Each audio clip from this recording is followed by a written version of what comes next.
நன்றி சார். மாமன் படம் எப்படி இருக்கு?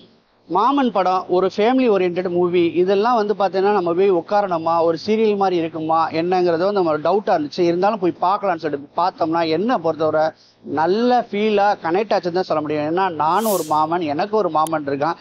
எனக்குள்ள மாமன்லாம் இன்னைக்கு வரைக்கும் என் கையை பிடிச்சி தான் இழுத்துட்டு வர்றாப்புல. அந்த அளவுக்கு வந்து மாமனுக்கும் மருமனுக்கும் ஒரு இது இருக்குது. அதே மாதிரி தான் இந்த படத்துலையும் மாமனுக்கும் மருமனுக்குள்ள ஸ்டோரியை வந்து ஸ்ட்ராங்காக சொல்லியிருக்காங்க. நிறைய படங்கள் நம்ம பார்த்துருக்கோம். அண்ணன் தங்கை பாசம், அண்ணன் தம்பி பாசம், அப்பா மகன் பாசம், இந்த மாதிரி நிறைய ஜானர் பார்த்துட்டோம். முதல்ல வந்து மாமனுக்கும் மருமனுக்குள்ள பாசத்தை காமிச்சிருக்கோம். மாமனாருக்கும் மருமனுக்குள்ள பாசத்தை நம்ம பார்த்துருக்கோம். நம்ம கொம்பனில் கூட சொல்லலாம்.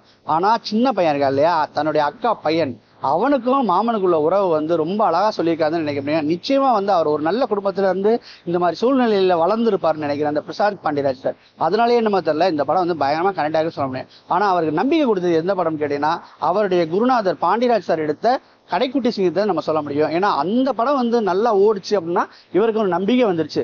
இந்த மாதிரி படங்கள் நம்ம எடுத்தாலும் ஓடும், நல்ல கதைக்களம் வந்தா ஓடும்னு. இதுக்கு வந்து பாத்தீங்கன்னா சூரிய வந்து பெருத்த ஆதரவு கொடுத்துருக்காப்புல. என்னால முடிஞ்ச எல்லா எஃபெக்டும் போடுன்னு சொல்லிட்டு செம்மையா பண்ணதுனால இந்த படம் வந்து மாமன் வந்து வந்துச்சு, தரமா வந்துச்சுன்னு சொல்ல முடியும். படம் பார்க்கும்போது பாத்தீங்கன்னா ஃபர்ஸ்ட் ஹாஃப்ல பாத்தீங்கன்னா கொஞ்சம் ஸ்லோ அடிக்கிற மாதிரி தெரியும், கொஞ்சம் லேக் அடிக்கிற மாதிரி தெரியும். ஆனா அது கிடையாதுங்க. படத்துக்கு தேவையானதை அழகா கனெக்ட் பண்ணிட்டு ஒரு கேரக்டருமே அங்க பின்னி பின்னி பின்னி போய் இவங்க இந்த கேரக்டரா, இவங்க இந்த கேரக்டரா, இவங்க தான் கடைசி கிளைமேக்ஸ்ல வந்து எல்லாத்தையும் நூல் பிடிச்ச மாதிரி ஒரு குடும்பம் சொல்லிட்டு காமிச்ச விதம் இருக்கு இல்லையா, அது உண்மையிலே சொல்றேன் ஆசம் சொல்லலாம். நம்ம சூரிய பிரதரை பத்தி சொல்லியே ஆகணும். விடுதலைங்கிற ஒரு படத்துல வந்து பாத்தீங்கன்னா பெரிய காமெடியனா இருந்துட்டு அவர் டிரான்ஸ்ஃபர்மேஷன் எடுத்தாரு. அதுல வந்து பாத்தீங்கன்னா ஒரு சின்ன கான்ஸ்டபிள் ரோல். அந்த கான்ஸ்டபிள் ரோலுக்கு என்ன தேவையோ அதை வந்து நல்லா ட்ரைன் அப் பண்ணி நல்லா ஒர்க் அவுட் பண்ணி நல்லா ஹார்ட் ஒர்க் பண்ணி அந்த கேரக்டரை வந்து அவர் வந்து பாத்தீங்கன்னா பப்ளிஷ் பண்ணாரு.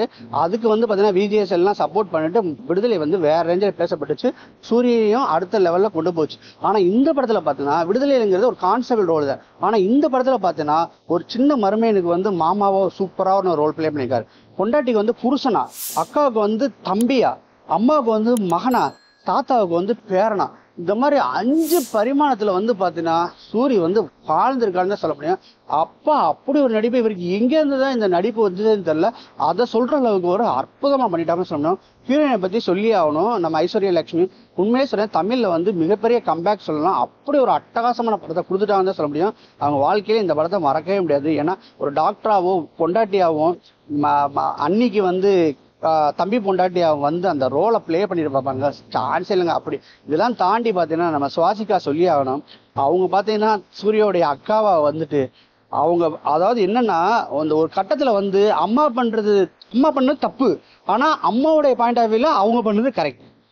அக்கா பண்ணது தப்பு, ஆனா அக்காவோட பாயிண்ட் ஆஃப் வியூல அவங்க பண்றது கரெக்ட். சூரிய பண்ணது உண்மையிலே தப்பு, ஆனா சூரிய பாயிண்ட் ஆஃப் வியூல வந்து கரெக்ட். அதே மாதிரி சூரிய ஒய்ஃப் இருக்காங்களே ஐஸ்வர்யா லட்சுமி, அவங்க பண்ணது பெரிய தப்பு, ஆனா அவங்க பாயிண்ட் ஆஃப் வியூல கரெக்ட். இந்த மாதிரி வந்து பாத்தீங்கன்னா தப்பு பூரா அவங்க பண்ணது கரெக்ட்னு சொல்லிட்டு கிளைமாக்ஸ்ல சொல்ல வச்சிருப்பாப்பா. அப்பா இதுக்கு வந்து ரைட் பண்றதுக்கே கிட்டத்தட்ட 2 வருஷம் முடிச்சிருக்குன்னு நினைக்கிறேன். அந்த அளவு உட்காந்து தரமா ஒரு கதை எழுதி கொடுத்துருக்காப்லன்னு சொன்னேன். கேரக்டர் எல்லாம் வாழ்ந்துருக்காப்ல. இதுக்கிடையில பாத்தீங்கன்னா பாபா பாஸ்கர் மாஸ்டர் வந்து பாத்தீங்கன்னா ஒரு ரோல் பிளே பண்ணியிருப்பாரு. சொந்த மச்சான் கேரக்டர், அதாவது அக்கா புருஷன் கேரக்டரை பக்கத்து வீட்டுல நடக்கும்போது ஒரு அக்கா புருஷன் எப்படி இருப்பாரோ அந்த கேரக்டர் அப்படியே வாழ்ந்திருக்காரு மனுஷன். அவருக்கு இதுதான் நான் வந்து நிறைய சாங்ஸ்ல பார்த்துருக்கோம். இதுதான் நான் வந்து அவர் ஃபுல் ஃபிளட்ஜா ஒரு மூவில பார்த்தது.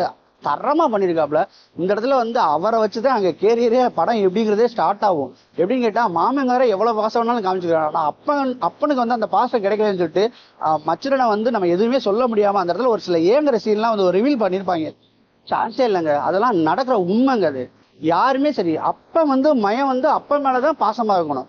அடுத்த மேல பாசமா இருந்தா பொறாம வரும். ஆனா அந்த பொறாம கூட ஒரு ஹெல்த்தியான பொறாமைய வச்சிருப்பாப்ல, வாழ்ந்திருக்காப்ல சொல்ல முடியும். பாபா மாஸ்டர் கலகிட்டிங்க மாஸ்டர் இனிமே வந்து ஒரு கேரக்டர் ரோல் வந்து கண்டிப்பா கதவை தட்டும் தான் சொல்ல முடியும். அதே மாதிரி சுவாசிகாவுக்கும் இனிமேல் கேரளாவே போத்தவில்லை. நீங்க சென்னையிலேயே நீங்க வந்து வீடு எடுத்துடலாம், வீடே வாங்கிடலாம். அந்த அளவுக்கு இந்த கேரக்டரை பிளே பண்ணிருக்கீங்க. கேரளாலாம் போகாதீங்க, எங்க ஊரே நல்ல ஊரு, அதனால இங்கே இருந்துக்குங்க. அதே மாதிரி ஐஸ்வர்யா லட்சுமின்னு நம்ம சொல்லணும். தமிழ் சினிமா தாங்க கேரளா வந்தவங்களுக்குலாம் வந்து செம்ம லைஃப் சூப்பர் ஸ்டார் வர கொண்டு போய் விட்டது வந்து எங்க தமிழ் சினிமா தான். அதனால நீங்க வந்து இங்கேயே தாராளமா இருக்கலாம்னு நான் சொல்லிக்கிறேன். ஒட்டு மொத்தத்துல இந்த படம் எப்படி இருக்குன்னா உண்மையிலேயே சொல்ல ஒரு ஃபேமிலி ஓரியன்டா ஒரு அழகான ஒரு நல்ல ஒரு வாட்சபிள் மூவி தான் சொல்ல முடியும். நிறைய குத்து வெட்டு ரேப்பிங் அந்த மாதிரி சீன்களுக்கு மத்திய வந்து ஒரு சரியான ஃபேமிலி ட்ராமா. இந்த படம் வந்து 2K கிட்ஸ் கனெக்ட் ஆகணும்னா என்ன பொறுத்தவரை பயங்கரமான சிட்டி இருக்கு இல்லையா, மெட்ரோபாலிட்டன் காஸ்மோபாலிட்டன்லாம் சொல்றாங்களா, அந்த மாதிரி சிட்டியில் உள்ள பாய்ஸ்க்கு வந்து கனெக்ட் ஆகாது. ஏன்னா அவங்க வந்து குடும்பத்தோட ஒரு சில பேர், அதாவது 110% தான் வந்து பார்த்தீங்கன்னா குடும்பத்தோட ஒன்றி அந்த அரவணைப்பில் வாழ்வாங்க. ஆனால் கிராமத்தில் உள்ளவங்க அப்படி இல்லை. ஏன்னா பொழுது போலேன்னா அவன் சித்தப்பா வீட்டில் போய் சித்தப்பா பசங்களோட விளையாடுவான், பெரியப்பா பசங்களோட விளையாடுவான், அக்கா பசங்களோட விளையாடுவான், தங்கச்சி புள்ளியோட விளையாடுவான். ஏன்னா அவனுக்கு பொழுதுபோக்கு அதுதான். கிராமத்தில் உள்ள பசங்களுக்கு, சிட்டியில் உள்ள பசங்களுக்கு தான் மாலுக்கு வருவான், தேட்டருக்கு வருவான், பீச்சுக்கு போவான், பார்க்கு போவான், பைக் எடுத்து ரைடு போவான், கார் எடுத்து ரைடு போவான், அங்கே உட்காந்து டீ குடிப்பான். இது இல்லை இவங்க பொழுதுபோக்குறது இந்த மாதிரி. ஆனால் கிராமத்தில் உள்ளவங்கலாம் அப்படி பண்ணுறதே கிடையாது. அவங்க ரிலேஷன்ஷிப் ஒரு திருவிழான்னு வந்துட்டான்னு வச்சுக்கலாம், ஜே ஜே ஜே ஜேன்னு இருக்கும். அந்த மாதிரி வந்து பண்ணுறதுனால வந்து அவங்களுக்கு தான் இந்த படம் பயங்கரமாக கனெக்ட் ஆகும்னு நினைக்கிறேன். என்ன பொறுத்தவரை சென்னையை விட அவுட் ஆஃப், அதாவது ரெஸ்ட் ஆஃப் சென்னையில் வந்து உண்மையிலே படம் நல்லா போகும்னு சொல்லுவேன். ராஜ்கிரண் சார் வந்து ஃபர்ஸ்ட் பார்த்தீங்கன்னா ராஜ்கிரண், விஜய் சந்திரசேகர் 2 பேரும் ஹஸ்பண்ட் அண்ட் ஒய்ஃபாக வந்திருப்பாங்க. சூரிக்கு வந்து தாத்தா பாட்டி. சரி, இவங்க ரோல் எப்படி ப்ளே பண்ணிக்கிறாங்கன்னா, இவங்க எதுக்கு தேவையில்லாம இந்த 2 கேரக்டரை வந்து கட் பண்ணி தூக்கி இருந்தால் கூட படம் கரெக்டாக போகுமே நினச்சிக்கிட்டு இருப்போம். இவங்க எதுக்கா நீ வச்சோங்கிறத அந்த கிளைமேக்ஸில் வந்து ரிவீல் பண்ணியிருப்பாப்ல. அவர் வந்து ராஜ்கிரண் வந்து ஒரு வார்த்தை சொல்லுவார், அதாவது சாமி வேற பொண்டாட்டி வேற இல்லடா, வாழ்ற சாமி தாண்டா பொண்டாட்டி, அந்த பொண்டாட்டிக்கா நீ கொஞ்சம் அட்ஜஸ்ட் பண்ணி போக மாட்டியாடான்னு சொல்லும் போது கைதட்டியாச்சுங்க. உண்மை அதுதாங்க. வாழ்ற சாமி யாரு கிட்ட நம்ம பொண்டாட்டியை தான். ஸோ அதை வந்து தெளிவாக சொல்லியிருப்பாப்ல. ரொம்ப நர்வஸான மூமெண்ட்டு. அந்த இடத்துல ராஜ்கிரண் பண்ண ஒரு சேட்டை இருக்குது, சான்ஸே இல்லைங்க. அப்படி ஒரு மனுஷன் வாழ்னு வாழ்ந்துருக்காப்புல. அதனால இந்த படத்தை வந்து கண்டிப்பாக ஃபேமிலியோட பார்க்கலாம். எந்த ஒரு வல்காரிட்டியும் எதுவுமே இல்லை. உங்களுக்கு பார்க்கும்போது ஸ்லோ அடிச்ச மாதிரி தெரியும், டிவி சீரியல் பார்த்த மாதிரி இருக்கும். ஆனால் அதெல்லாம் இல்லைங்க. அதையும் தாண்டி ஒரு நல்ல படம்னு நான் சொல்லுவேன். ரேட்டிங் வந்து பார்த்தீங்கன்னா கண்டிப்பாக சொல்றேன், கண்ணை மூடிட்டு 10க்கு 8 கொடுப்பேன். ஏன் அந்த 2 பாயிண்ட் குறைஞ்சிச்சு நான் சொன்னோன்னு, அந்த 2 பாயிண்ட் சில விஷயங்கள்லாம் தேவை, அதை வந்து அவர் பண்ணலைன்னு தான் நினைக்கிறேன். ஏன்னா ஒட்டுமொத்த தமிழ்நாடு வந்து உட்கார அளவுக்கு கொண்டு வரணும். ஏன்னா நம்ம டூரிஸ்ட் ஃபேமிலி பார்த்தோம், அதில் கூட சின்ன சின்ன ஃபிளாஸ்லாம் இருக்குது. இருந்தாலுமே வந்து பார்த்தீங்கன்னா ரசிக்கிற மாதிரி இருந்துச்சுல, அந்த ரசிப்பு இல்லாத மாதிரி கொஞ்சம் தோணுது. ஆனால் அது வேற ஜானர், இது வேற ஜானர். அண்ணா கண்டிப்பாக சொல்றேன், குடும்பத்தோட பார்க்கலாம். இந்த வீடியோ பிடிச்சிருந்துச்சுன்னா லைக் பண்ணுங்க, ஷேர் பண்ணுங்க, கமெண்ட் பண்ணுங்க. ரஃபி தியேட்டரை மறக்காம சப்ஸ்கிரைப் பண்ணிருங்க, பெல் பட்டனை கிளிக் பண்ணிருங்க.